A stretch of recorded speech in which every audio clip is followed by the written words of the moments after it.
El Dr. James E. Saunders es profesor asociado de otología y neurotología en el Centro Médico Dartmouth Hitchcock, donde aborda los aspectos de otología y neurotología a residentes y estudiantes de medicina. Completó su licenciatura en la Universidad de Oklahoma, su residencia y fellowship de investigación en el Centro Médico de la Universidad de Duke y un fellowship clínico en el Instituto House, adicionalmente a su práctica clínica. Tiene amplios intereses de investigación y ha publicado varios artículos en hipoacusia neurosensorial, microbiología de la otitis media crónica y genética de la pérdida auditiva. El Dr. Saunders ha estado involucrado en varios proyectos relacionados con la etiología, prevención y tratamiento de la pérdida auditiva en los países en vías de desarrollo. Recientemente finalizó su encomienda como coordinador internacional de la American Academy of Otolaryngology Head and Neck Surgery. Demos la bienvenida al Dr. James Saunders. At least I got my own. You had Gavin's there. I always wanted to be Gavin. So, without further ado, so one of my favorite television shows I'd bring up was Monty Python. Y ahora es algo completamente diferente. Antes daba la plática que les acaba de dar Pablo sobre los esfuerzos globales de la Academia Americana, pero ahora quiero hablar un minuto de un aspecto clínico. Así que de eso voy a hablar. Pensé que era relevante particularmente porque lo que voy a compartir con ustedes es un avance de una presentación anual que un grupo de nosotros hacemos en nuestra reunión de la academia. El doctor Chandra Sekhar fue presidente. Yo empecé a dar esta plática de pérdida auditiva súbita hace más de 10 años. Agregamos al doctor Schwartz, sobre hipoacusia súbita y tratamos de dar una plática actualizada sobre la última información científica del tema. Es una excelente oportunidad compartir con colegas sobre lo que escriben estos reconocidos médicos respecto a un tema específico. Es un honor presentar a nombre de ellos en los siguientes minutos. Ahora, estos son mis copresentadores. No tengo ningún conflicto de interés. Un par de ellos sí participan en investigación y desarrollo para la industria, como ven ustedes aquí. Entonces, como les decía, empezamos a dar esta plática hace más de 10 años. En el 2012, la academia empezó una de las primeras guías de práctica clínica sobre hipoacusia súbita. Lo que hicimos este año fue incluir estas guías en nuestra plática, así que estructuramos la plática sobre la evidencia de la hipoacusia súbita en el contexto de sus guías de práctica clínica. Así que es una gran oportunidad para los que no han ido a uno de los congresos de la academia para tener idea de lo que hablamos, pero también para tener una idea de cómo son estas guías. Así que pensé que es una excelente oportunidad. Voy a seguir estos puntos. Cada uno de estos puntos, como sabrán, la hipoacusia súbita es muy común. Creo que todos ustedes han visto a muchos pacientes que se presentan con ustedes con una pérdida sensorineural súbita. Ocurre en el 2% de las veces bilateralmente, presentan tinnitus en 70% y vértigo 50%. Es un gran problema y es algo que no entendemos completamente bien. Así que hay que pensar en identificar la causa no idiopática, reconocer que muchos de estos pacientes mejoran a pesar de nosotros o sin nuestro tratamiento, que hay recurrencia, una tasa de recurrencia o progresión relativamente alta. Y no estamos hablando de una patología, hablamos de una combinación de distintas patologías con una presentación. Digamos que es más un síndrome que una enfermedad. Voy a hablar un poco de los tratamientos que conocemos y qué tan efectivos son. Las guías toman este proceso patológico desde el principio que la persona entra al área médica. El principio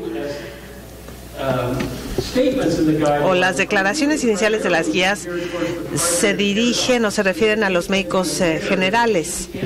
Y para que sepan que los pacientes presentan cambios repentinos de pérdida sensorineural repentina, y también que esta hipoacusia no puede ser un síntoma de otra cosa, o sea, hay que excluir otros síntomas neurológicos. Les voy a mencionar lo que dicen las guías que están en contra de la tomografía. Muchos pacientes van a urgencias y los ven los neurólogos o los médicos de urgencias y les hacen tomografía para tratar de descartar un EBC. Realmente no tiene ningún papel en un paciente que tiene una pérdida auditiva súbita, sin otro síntoma. La cuarta declaración es lo que les acabo de mencionar. Este es estándar de la definición estándar de la Academia de Hipoacusia Súbita, y no creo que haya alguien en el panel que excluya a un paciente de tratamiento que no necesariamente haya hecho guías estrictas.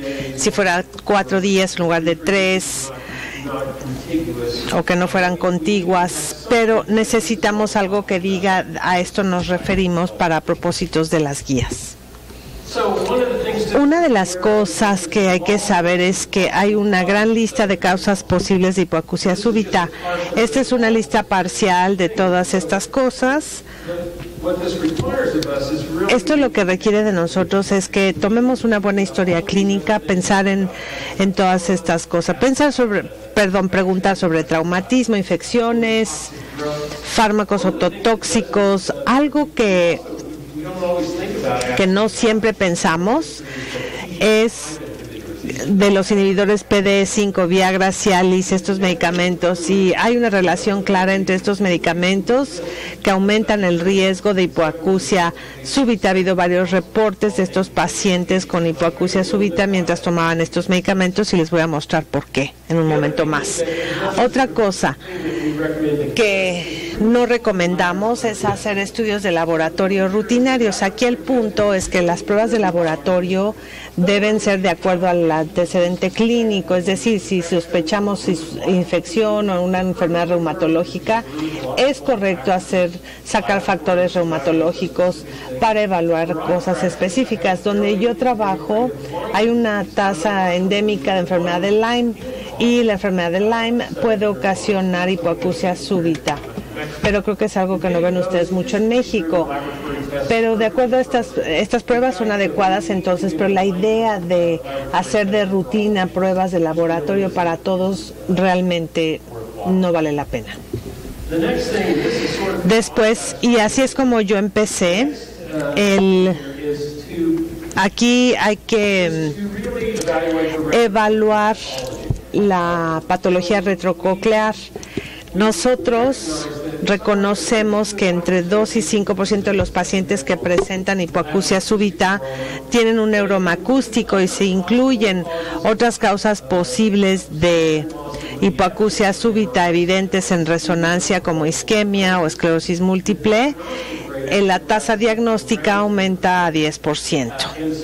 Entonces, todos los pacientes deben estar al tanto de la posibilidad de que pueden tener un tumor retrococlear que ocasiona la hipoacusia. Los pacientes mayores tal vez sea apropiado hacer una prueba de ABR y no resonancia. Yo diría que en mi práctica casi todos los que tienen este padecimiento les recomiendo una tomografía o una resonancia. Como verán, lo que buscamos son neuromas acústicos. Por ejemplo, pacientes que tienen hipoacusia súbita, ¿cuántos de estos llegan? Los que tienen neuromas acústicos y los que tienen hipoacusia súbita o cambios repentinos en la audición, la tasa es como del 20%, pero si preguntamos al revés, es decir, ¿cuántos con hipoacusia súbita tienen este padecimiento? Pues es como 51%. Este es un estudio del 95 y vean que esto va de acuerdo con un estudio más reciente.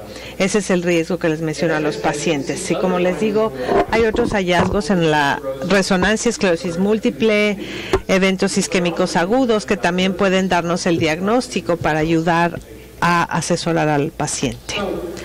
Entonces, ¿cuáles son las causas de la hipoacusia súbita idiopática sensorineural, Algunas de estas son lesiones virales que entran a la cóclea, algunos son eventos isquémicos, tal vez hay padecimientos autoinmunes, y estamos hablando de un síndrome que tiene todos estos factores. La patología que tenemos que favorecería una enfermedad inflamatoria, solo unos cuantos pacientes tienen este padecimiento por huesos donados. Entonces, esto no necesariamente es mutuamente excluyente. La isquemia puede ocasionar inflamación en la cóclea, así que puede ser algo multifactorial también. Hay una vía de estrés celular que puede ser común en todos estos padecimientos, y esa vía de estrés celular es donde el inhibidor PDE5, como el Viagra y el Cialis, aumenta la susceptibilidad a esta vía de estrés celular, que a su vez presenta muerte de las células pilosas. También hay que hablar del tratamiento. Hay que empezar asesorando a los pacientes sobre el hecho de que muchos mejoran aún sin tratamiento. La tasa de recuperación es como de 65% sin tratamiento, y de hecho algunos autores han recomendado que para no hacerles daño y que no hay que tratar a los pacientes porque se van a mejorar solos, esto se pasa en el 60% de los casos. Como todos ustedes saben, y quienes han tratado esto, hay mucha ansiedad en los pacientes que tienen el padecimiento. Yo creo que retener el tratamiento no es apropiado, pero yo creo que deben ser asesorados y decirles que pueden mejorar aún sin tratamiento. Cuando uno ve el momento del tratamiento, queda claro que la efectividad de este es menor conforme pasa el tiempo. Este es nuestro estudio del 95 con Bruce Fetterman. Vimos la efectividad del tratamiento, vimos que el tratamiento 60 días. Había pacientes en los que había una disminución de la eficacia del tratamiento. Uno de los problemas es que tal vez los pacientes mejoraron. Los que tratamos temprano o se trataron temprano fueron los que iban a recuperarse espontáneamente de cualquier manera. En un momento voy a hablar de la terapia de rescate. Cuando vemos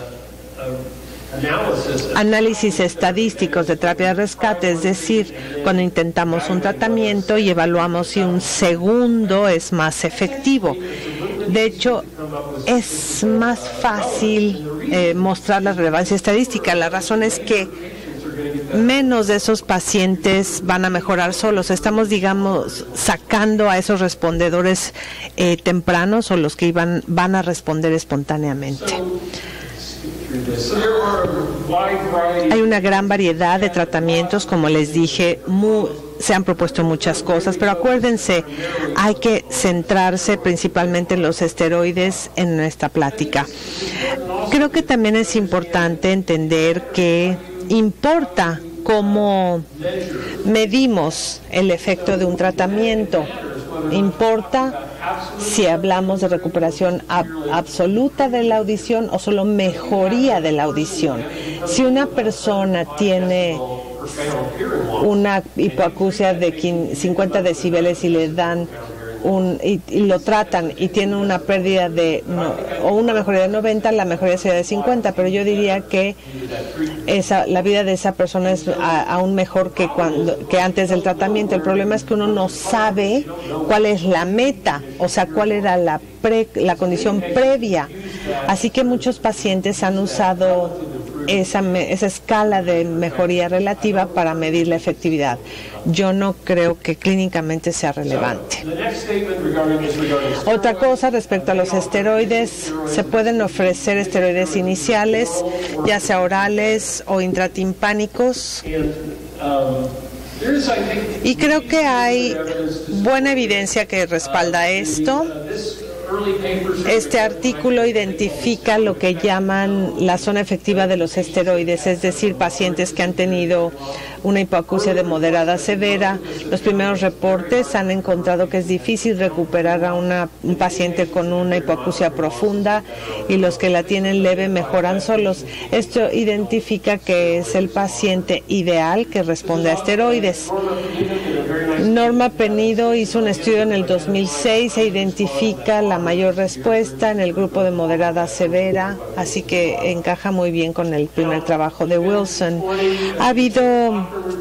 Hay un reporte de Cochrane, un metaanálisis con 20 estudios aleatorizados controlados sobre esteroides versus placebo, antivirales más esteroides versus placebo, y básicamente los resultados son que el valor de los esteroides en hipoacusia súbita no está claro.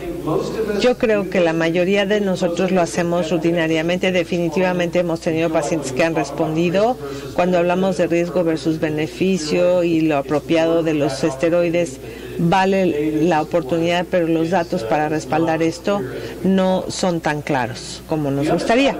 La otra parte de esto son los esteroides intratimpánicos.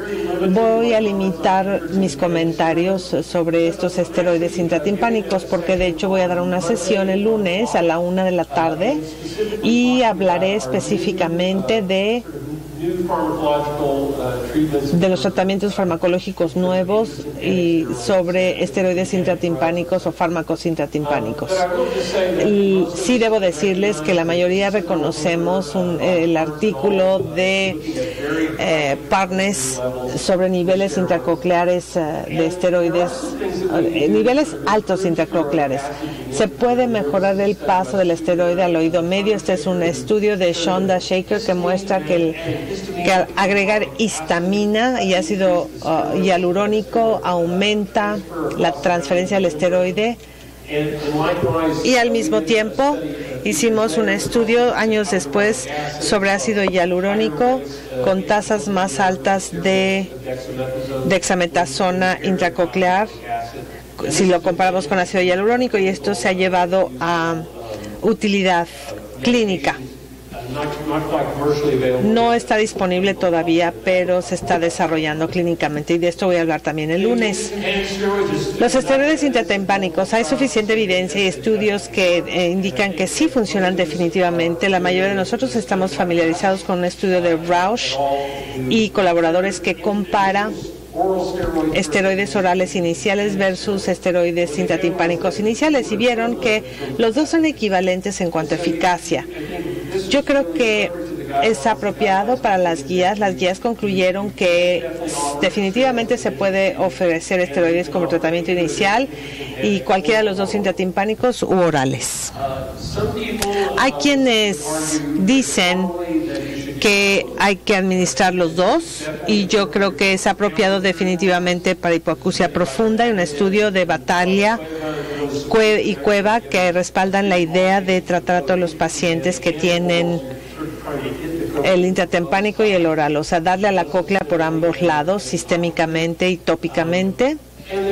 Y también hay distintos datos que lo apoyan. Hay estudios los que ven en rojo con beneficio significativo y otros que no han mostrado una diferencia ni resultados distintos. Creo que la combinación de los orales y los intratimpánicos actualmente no está clara. Yo en mi práctica personal puedo decirles donde se lo ofrezco a los pacientes que llegan con hipoacusia profunda, así que para la hipoacusia profunda casi nunca responden a ningún tratamiento. Entonces son pacientes en los que hay que aventarles todo, ¿no? Darles todo lo que uno pueda posiblemente. Siempre les digo de la opción de darles tanto medicamento oral como intratimpánico desde el principio.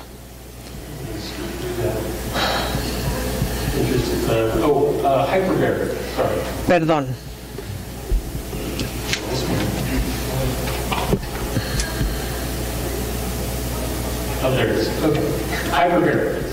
Hiperbárica. Esto tiene que ver con el oxígeno hiperbárico. Quiero preguntarles, ¿alguien de ustedes tiene acceso a una cámara de hiperbárica?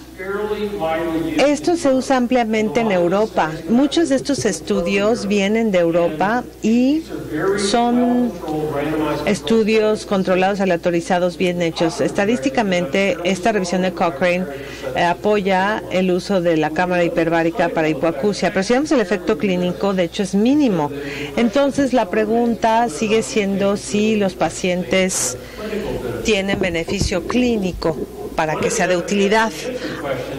Una pregunta no respondida es combinar los dos. Si combinamos la cámara hiperbárica y el medicamento intratimpánico y el oral, o combinar el intratimpánico hiperbárico para tratamiento de rescate. Ahorita tengo un paciente a quien le inyecté el jueves en la tarde, le inyecté dexametasona intratimpánica y también va la cámara de hiperbárica porque es un hombre joven.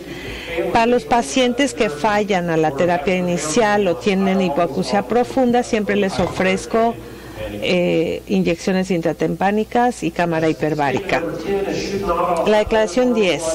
No se debe ofrecer otras terapias farmacológicas. No hay evidencia. Hay buena en contra de administrar antivirales. No hay evidencia para estos fármacos tampoco. Lo que podría ser efectivo, se podría considerar, es el L-NAC. N-acetilcisteína es un estudio del 2012 que no encontró diferencia, pero encontraron una diferencia leve o una diferencia significativa en una frecuencia. El L-NAC es un depurador de radicales libres con muy pocos efectos secundarios. Se usa, por ejemplo, para toxicidad con Tylenol, es un OTC.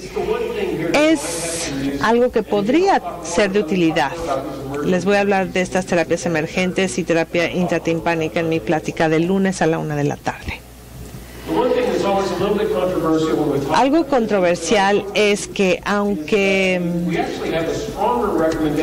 recomendamos más los esteroides intratimpánicos como terapia de rescate, como les dije hace rato, a estos pacientes, es más fácil probar beneficio significativo para los que tienen recuperación espontánea de bajo nivel.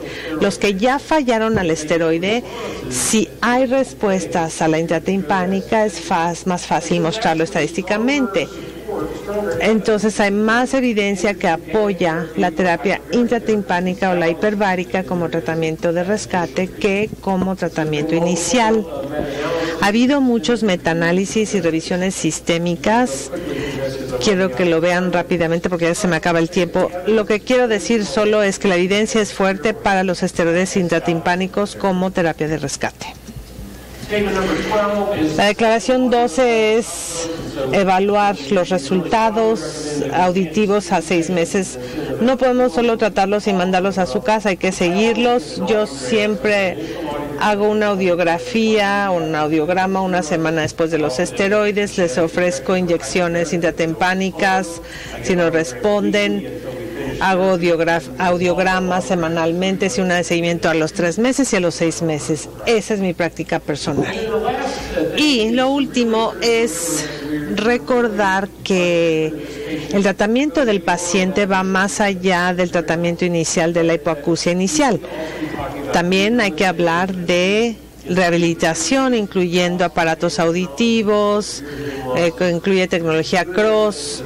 Hay buena evidencia de un dispositivo anclado al hueso o el BAJA para los pacientes que tienen hipoacusia unilateral. En este caso hablamos de implantes cocleares para sordera de un solo lado. Digamos que es la tendencia que es emergente en nuestra área. Y quiero dejarlos con esto. Hay una revisión actual de esto, de las guías que van a salir. Creo que para cuando se haga el congreso de la academia en el otoño va a estar disponible en internet. Todas estas guías de práctica clínica se pueden descargar en internet. accesible para todo el público, o pueden ir al Congreso en Atlanta y averiguar más de las guías revisadas. Puedo decirles, no puedo revelar mucho, pero puedo decirles que estamos afinando, o sea, cuándo es el mejor momento de la terapia de rescate o inicial, y estamos haciendo los materiales de apoyo a los pacientes. Así que con esto los dejo, y nuevamente es un honor estar aquí y espero que sea un congreso excelente. Ya empezaron muy bien. Gracias.